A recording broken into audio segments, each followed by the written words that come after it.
ચલો બાલ મિત્રો, આજે ફરીથી એક સન્ડે 24 જાન્યુઆરી 2021 અને આજે વાર્તા નંબર 35. ઓકે, ગઈકાલે 23 જાન્યુઆરી અને 23 જાન્યુઆરીનું સિગ્નિફિકન્સ કહું તો સુભાષચંદ્ર બોઝ, આપણા one of the freedom fighters Subhashchandra બોઝનો ગઈકાલે બર્થડે હતો 23 જાન્યુઆરી. ઓકે, તમને ખબર હોવી જોઈએ. ઓકે, અમારે મહારાષ્ટ્રમાં બાળા સાહેબ ઠાકરેનો પણ 23 જાન્યુઆરી જન્મદિવસ. અને અમારા પરિચિતમાં 2 જણા છે.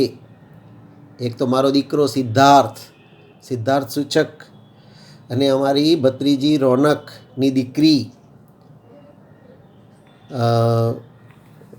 ખુશીનો પણ ગઈકાલે 23 તારીખે જન્મદિવસ હતો. તો બધાને આપણે બિલેટેડ હેપી બર્થડે કહીએ. ઓકે, અને સિદ્ધાર્થને કહેશું કે બધાને કેક ખવડાવે આજે. ઓકે, બધાને નાસ્તામાં કેકનો ટુકડો મળશે. ઓકે, અને આજે એટેન્ડન્સ લેશે અદાવી અને આદ્યાન. અમારે કોમલના બાળકો છે અદાવી અને આદ્યાન. અને ગયા વીકમાં તારીશીનો બર્થડે ગયો, તો તારીશીને પણ બિલેટેડ હેપી બર્થડે કહીશું. તો તારીશી સૂચક અને કિયાન માણેક will distribute cake, banana and other refreshments. Okay, so let us begin with this.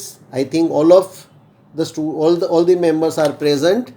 There are more than 70 participants are there. Okay, 70 જણા આપણી એટેન્ડ કરે છે વાર્તાનું ગ્રુપ. અને ગયા વીકમાં કબીર કોટેચા, જે અમારે જામનગર છે, કબીર કોટેચાએ એક સરસ મજાની આલ્ફાબેટ્સ A to Z ને સાથે એણે એક સરસ મજાની વાર્તા કમ પોએમ જેવું બનાવેલું, અને એનો વિડીયો એણે મને મોકલાવેલો. Okay, it was very good. Kabir, very good, well done, keep it up. આજની વાર્તા છે ભૂખ્યો શિકારી. ઓકે, એક શિકારી હતો. એ શિકાર કરવા ગયો જંગલમાં, તો ભૂલો પડી ગયો અને પોતાની પાસે જે પણ ખાવાનું હતું એ બધું ખલાસ થઈ ગયું, અને બહાર નીકળવાનો રસ્તો મળે નહીં. શિકાર પણ મળે નહીં અને રસ્તો પણ મળે નહીં. તો હવે બહાર કેમ આવવું? તો 3 દિવસ થઈ ગયા અને કાંઈ ખાવાનું નહીં મળ્યું. થોડું ઘણું પાણી મળે તો પાણી ઉપર ચલાવે, પાણી પીને પેટ ભરે, અને સાવ નંખાઈ ગયો. આખું શરીર તૂટવા માંડ્યું ભૂખને કારણે. અને એને એમ થયું કે જો હવે બરાબર રસ્તો મને મળશે નહીં ને કંઈ ખાવા મળશે નહીં તો હું મરી જઈશ. અહીં બહાર કેવી રીતે નીકળીશ? ओके, गाढ़ जंगल हो तो एकदम गहरा घना जंगल था. तो उसमें से बाहर निकलने का रास्ता और कुछ खाने के लिए भी नहीं. थोड़ा बहुत पानी मिला था, वो पी के वो पेट भरता था और चलाया उसने. तो भगवान को प्रार्थना करने लगा. धीरे धीरे चलते जा रहा था तो भगवान को प्रार्थना करने लगा कि भगवान मुझे कुछ खाने के लिए मिल जाएगा तो अच्छा रहेगा. तो थोड़े दूर गया ना, देखो भगवान की कृपा हुई. तो इन्हें जोयू एक चीकू का पेड़ दिखा. बहुत बड़े चीकू लटकते थे उसमें. खुश हो गया. तो उसने वो पेड़ के ऊपर चढ़ गया, चीकूना झाड़ पर चढ़ी, और એને 8 થી 10 મોટા મોટા ચીકુ લઈ લીધા. હા, 3 દિવસની ભૂખ લાગી હતી ને, મોટા મોટા 8 થી 10 ચીકુ ઉતારી લીધા, પાકા પાકા, અને ખાવા માંડ્યો નીચે આવીને. તો પહેલું ચીકુ ખાધું, એવું મીઠું લાગ્યું. તેણે ભગવાનનો આભાર માન્યો, ભગવાનને થેન્ક્સ કીધું. પછી બીજું ખાધું, ભૂખ હતી તો એમાં એણે ખાલી ભગવાનને યાદ કર્યા, બહુ આભાર બાભાર માન્યો નહીં. એમ એક પછી એક ચીકુ ખાવા માંડ્યો અને ભગવાનને ભૂલવા માંડ્યો. ભગવાને એણે ચીકુનું ઝાડ બતાવ્યું, દેખો, અને ભગવાને એને જીવ બચાવ્યો તો ભગવાનને ભૂલવા માંડ્યો. તો 7મું ચીકુ ખાધું, 3, 4, 5, ધીરે ધીરે એને આનંદ ઓછો આવવા માંડ્યો ચીકુ ખાવામાં, કારણ કે ભગવાનને ભૂલી ગયેલો. ભગવાનને થેન્ક્સ वो बोलता नहीं था भगवान को.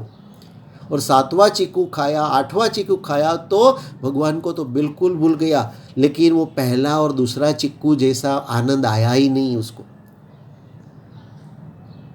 वो कहते हैं ना इकोनॉमिक्स में law of diminishing marginal utility, okay, घटता तुष्टिगुण, તમે આગળ ભણશો આ तुष्टिगुणનો નિયમ, वो तो अप्लाई हुआ ही था इधर कि जो जितनी भूख पहले थी उतना संतोष उसको पहले में मिला, धीरे धीरे उसका पेट भी बढ़ता गया और उसमें उसको संतोष या आनंद भी कम होता गया और भगवान को भी भूलता गया था साथ साथ में। तो ऐसे भी बहुत लोग होते हैं जो भगवान को भूल जाते हैं और बाद में वो सोचते हैं कि नहीं ये तो मेरी वजह से मुझे मिला है, ये भगवान का कोई उसमें योगदान नहीं है। ठीक है, तो जो चीज के लिए वो तलबी से इंतजार कर रहा था, भूख मिटाने के लिए, वो ईश्वर ने उसको दिया, तो तभी उसने उसको थैंक्स बोला, लेकिन बाद में धीरे धीरे वो भगवान को भूल गया, तो नतीजा क्या हुआ, शो रिजल्ट आयु, उसको वो आनंद नहीं मिलने लगा। तो बहुत सारी चीज हम भी ऐसा करते हैं कि काम की शुरुआत करने में जब भी मुश्किल में होते हैं तभी ईश्वर को याद कर लेते हैं। हाँ, दुख में राम, જ્યારે दुख पड़े ત્યારે भगवान ने याद करिए, जो भी ईश्वर को मानते हैं, लेकिन जैसे ही हमारा दुख समाप्त हो जाता है हम भगवान को भूल जाते हैं।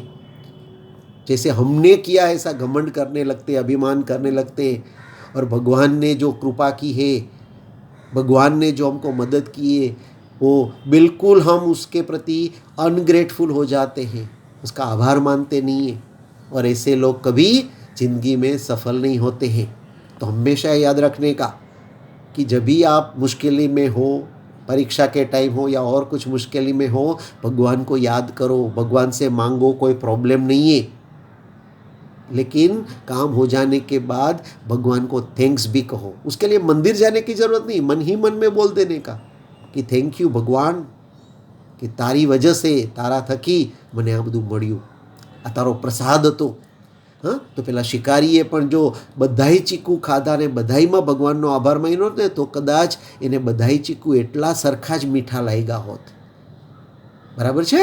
ઓકે, तो आज यहाँ की वार्ता समाप्त हो गई। आज अहींनी वार्ता पूरी थई। आवता रविवारे 31 तारीखे छेल्लो दिवस जान्युआरीनो हशे, આપણે પાછા એક નવી વાર્તા સાથે મળશું।